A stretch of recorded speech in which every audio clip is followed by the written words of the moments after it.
Hello, bonjour, Alberta. Did you know that at least 238,000 people speak Français in Alberta? And those numbers just keep on growing? Oui, oui, c'est vrai, it's true. And thanks to Shaw TV Community Access Programming, we get to reach out to everyone to let you know all about special people, places, events, and activities happening right here in this great province, in both English and en français. That's right, mes amis. We begin the first part of our program in English, and then we repeat it en français. So stay with us. Restez à l'écoute.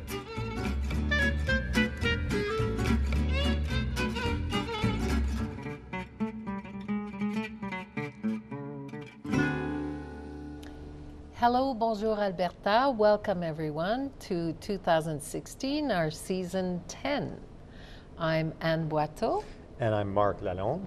And we're chatting tonight with Adam Johnson, who's the associate conductor for the Calgary Philharmonic Orchestra. Yeah, welcome. Welcome, Adam. Thank you. It's a pleasure to be here. So, Adam, you're from Hinton, Alberta. Yes. Really? Yes. Yes. I was born in Ontario, but my parents moved to Alberta when I was 1 year old. So I grew up in Hinton, and I finished high school there, and then you played in the Hinton Philharmonic? Well, yes. Yes, if such a thing existed, I would have. Actually, I played in band in high school, Okay. and I started taking piano lessons there when I was 7 years old, and.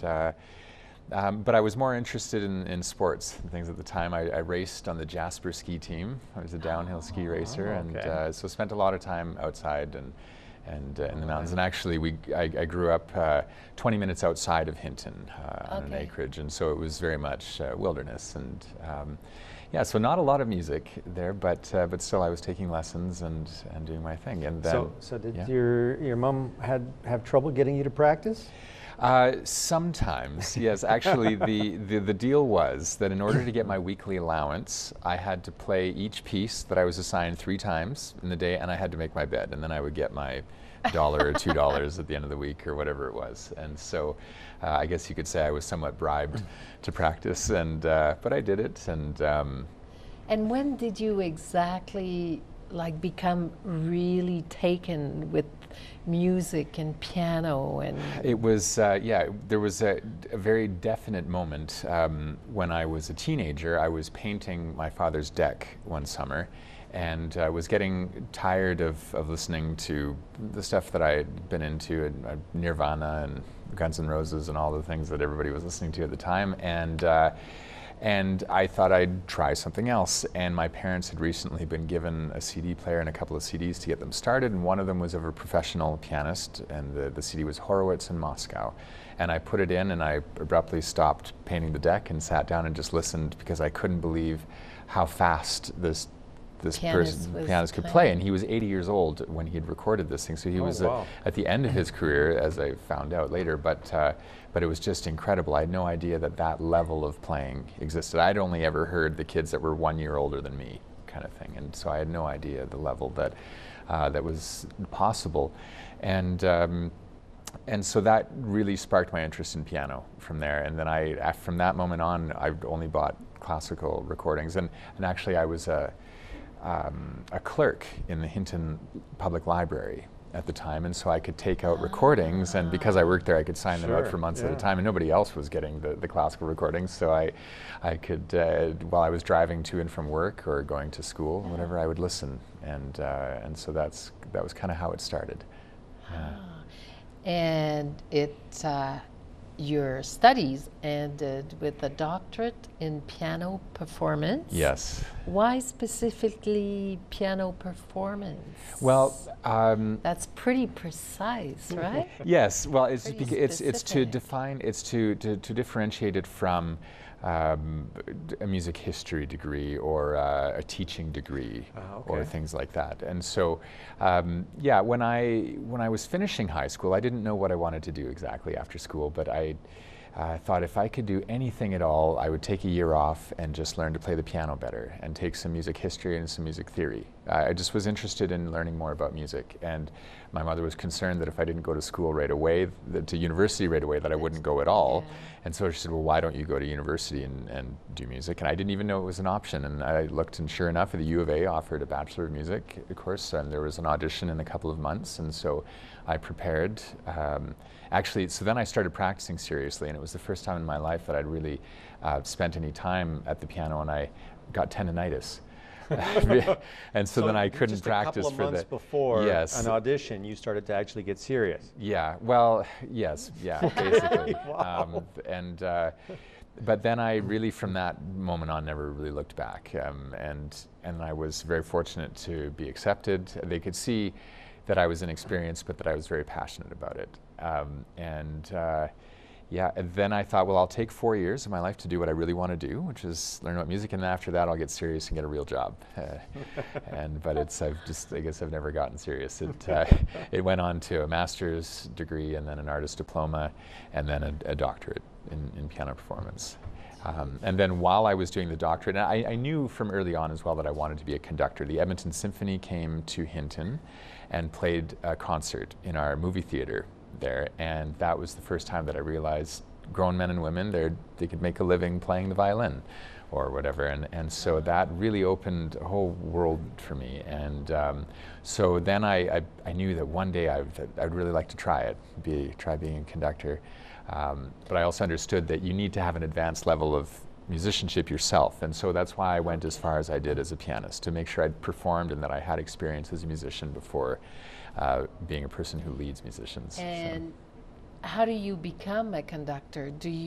Is there a conducting kind of classes, school? Yes, there are. Yes? So I'd started taking some classes already early on in my bachelor degree in Edmonton, but then I went to Montreal, and mostly I was focusing on my piano studies then, but when I was doing my doctorate, once I'd finished my thesis and my theoretical courses, and I only had concerts left to give as part of the degree, then I went to the conservatory, the Montreal Conservatory, and I enrolled in their the diploma program there in conducting. And so then you have courses that on a huge range of subjects, and even singing lessons and things like this, because in order to demonstrate what you would like to hear, it's easiest to sing it versus describing it with words. So they train you in that way, and a certain amount of conducting as well, but not a whole lot, honestly. Young conductors don't get a lot of opportunities in front of orchestras, and so it's a hard thing to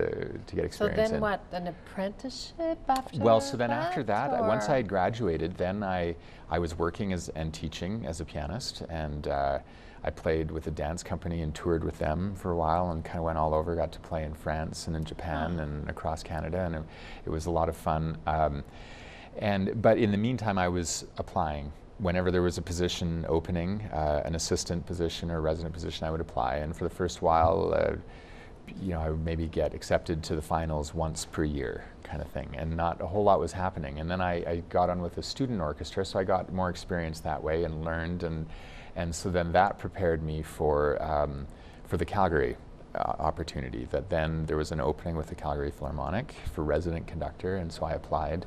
And then was absolutely thrilled to get invited to the finals. I was one of 6 finalists, national finalists. And so then I came to Calgary from Montreal, and we had to conduct the orchestra and do an interview and all these, and then I ended up being selected. So you jumped right in as resident and skipped the assistant part, yes. level. So assistant, resident, and then associate. And then associate, where you are now. Okay. Yeah.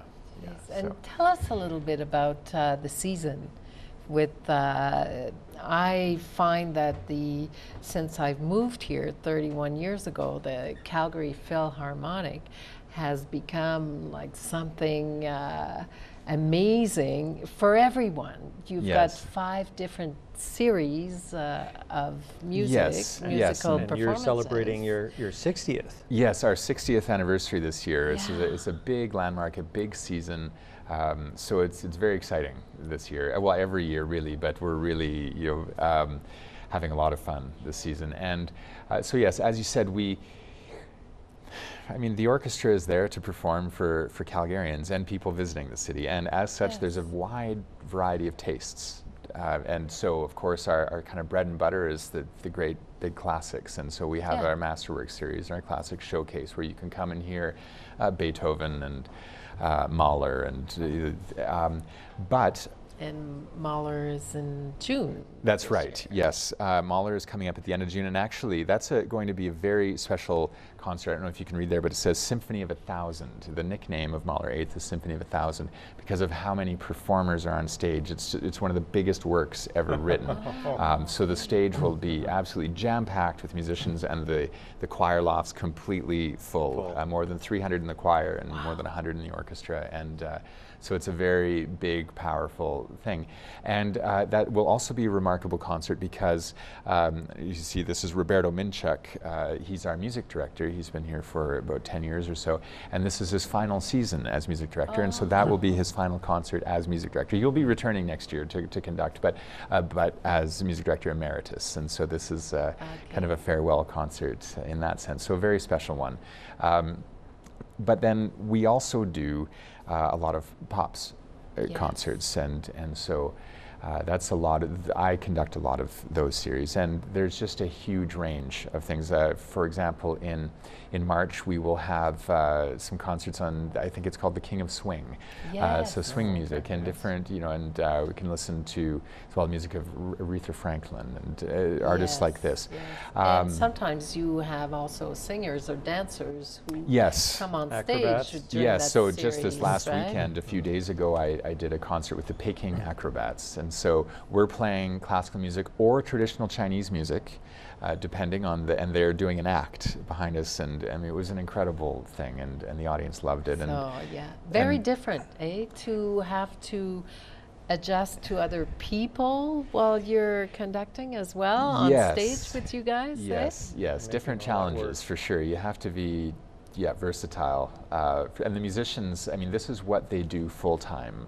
They're professionals. They every week they're playing at least one program, but it can sometimes be as many as 4 programs during festival time. And so they're on stage a lot, and often, for example, this acrobat show that we just did, it's just one rehearsal the day of. And then we perform that night with 1,600 people in the hall, and it's sold out. Before, so it's as professionals, everybody arrives ready, and then you put it together, and we're professionals, and you do it. And so, how do these shows get built? Like, are there kind of standard pop shows that you can get, or does the Philharmonic have to decide what all goes into it? A mix of every things. time? Yes. So there are groups. For example, Genes and Classics is one group that they're a band that travels around and performs with symphony orchestras, and so they have charts. They have the big hits of whatever different. So they come with the kit. So they come with that. Yes, and then they're on stage with us, and we play the music and accompany them, and it's meant to be an interactive thing. And then other times we design the show if we want to go a certain way. Another actually this is coming up in a couple of weeks, the Art of Time ensemble, Sgt. Pepper. So they're doing the music of the Beatles, but in a kind of more art way, and so crossover of genres. So some concerts are very much rock, and some are in between the two. We also do a lot of film music. For example, we'll be playing. We will be having a viewing of the film E.T.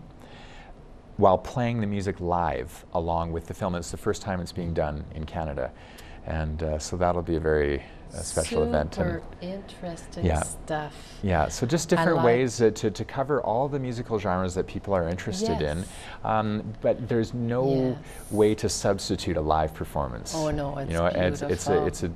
You can listen to recordings, but when you come to a concert hall and hear some of your favorite songs, but backed up with a huge orchestra, it's a whole other palette of sound. Big sound. It's a special thing. Adam, big thank you for being with us tonight. And for all of you out there, please stay with us. We continue en français.